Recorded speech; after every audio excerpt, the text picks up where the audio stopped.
And I will, without further ado, give the floor to Evin Incir, who, as I said, is Swedish MEP.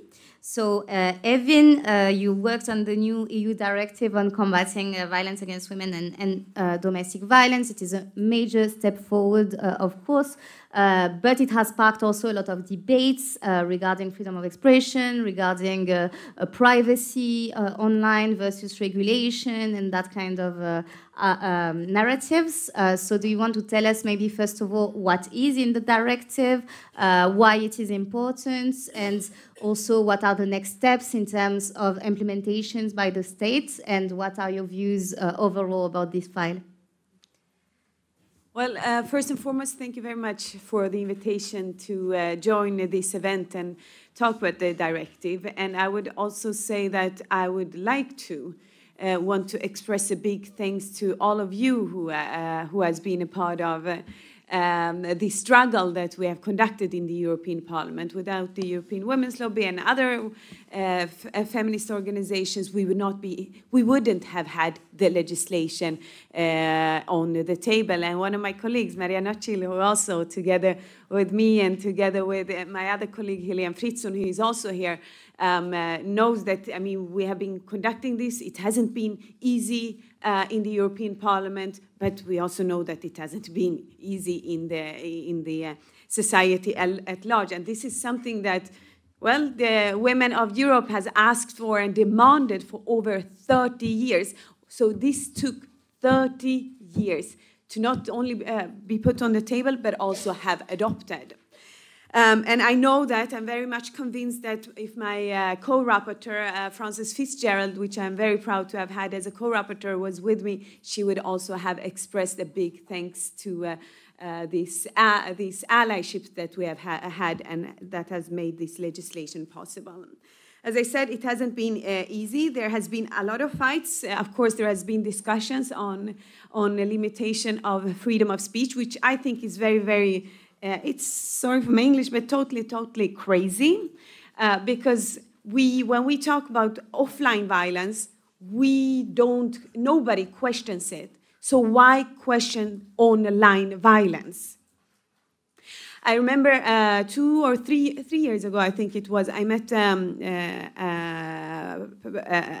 lady from Germany working within the film industry. And she told her story about that she had been a victim of online violence, and she went to the police to report it in Germany. Instead of the police saying, okay, we are here to help you, and providing her with all the help that they could, they told her, maybe you are too opinionated. So saying to somebody, maybe you're too opinionated, is actually saying yes to limiting democracy, limiting freedom of speech, because harassment, violence in all its forms is attack on the freedom of speech, both online and offline, of course. So this has been, of course, a discussion, but we always see these kind of discussions when it comes to fundamental rights on online platforms. There is always this argument of integrity coming up, that it will be intrusion into somebody's integrity or privacy. But the same goes for when limiting or ensuring that the person cannot speak out. That's also actually limiting somebody's access to fundamental rights. As much as privacy and integrity is a fundamental right, also freedom of speech for women is a fundamental right. And we need to be able to do both. As we can do offline, we must also be able to do online. We need to be able to combat crimes as well as find a way of ensuring privacy and integrity. And please, as a politician, I can tell you privacy and integrity is quite important, but as well is my possibility to speak out without fearing that I will be targeted on, and in that way, on online platforms, and in that way silence. And I know that many women in here, including myself, sometimes feel that, should I say this or should I say that? Because I know that I will have a lot of attacks, both when it comes to because of my gender, but also because of my background as a person of color and as born outside of the European Union. So as a person of color, the intersectional perspective also is added on it. The racism attacks that comes with it. But additional to the discussion on freedom of speech, we had also two big discussions, and that was the inclusion of the consent-based rape legislation, as you know very well, but also something that was raised before in the last panel, and that's the issue of prostitution, among others. When it comes to the issue of prostitution, I must say that I'm very, very disappointed at many colleagues in the liberal camp and the green camp who was actually constituted hinder to include it. They threatened and said, if you include prostitution, we will vote down the whole legislation. I was shocked.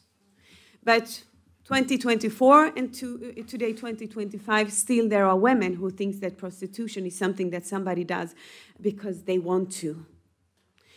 But I still think that it's important that we had this discussion because, as we all know, gender equality is a block building every day, taking the debate.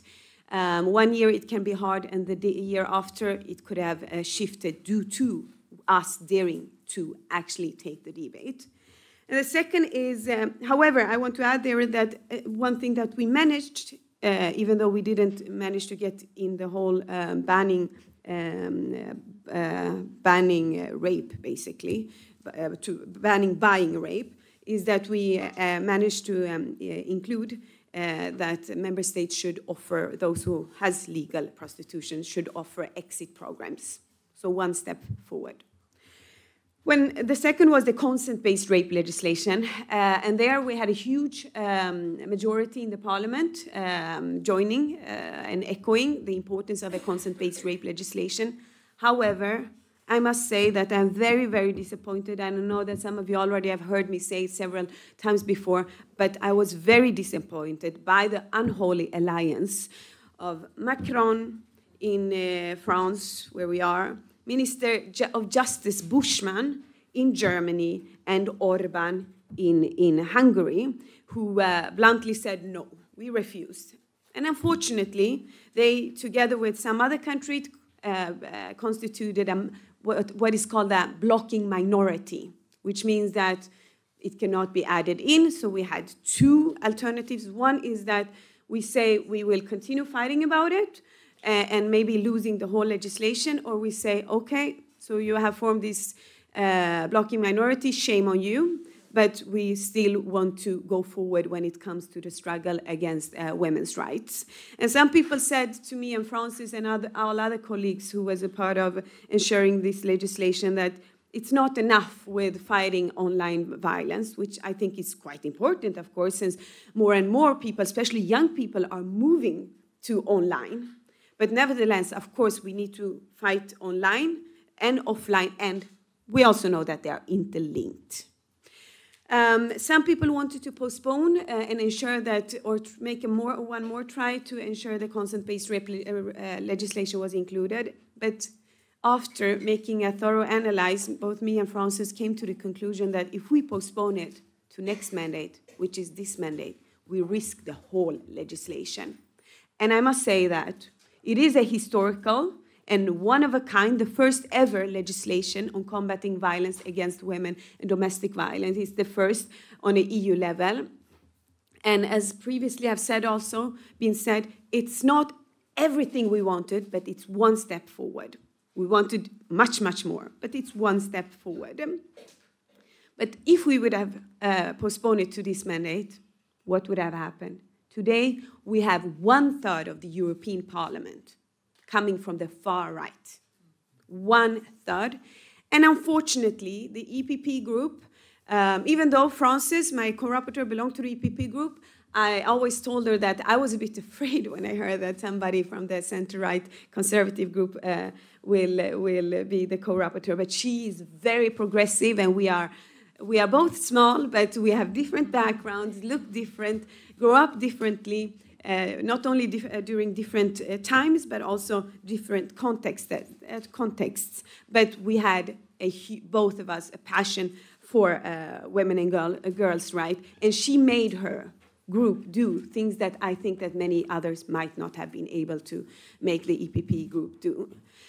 So I am, even though I'm not satisfied with that we were not able to include everything that we wanted, and we know, as once again, that gender equality is a block building, we at least took one step forward, and I'm not ashamed that we pushed through the legislation the last mandate, because this mandate is a combat. And finally, also, I want to say that the struggle hasn't stopped, because last week I was actually appointed to lead the work for putting forward a proposal for consent-based legislation, but a report, and so that the Parliament makes one more try, once again, to ensure that the Commission once again put forward a legislation on consent-based rape legislation.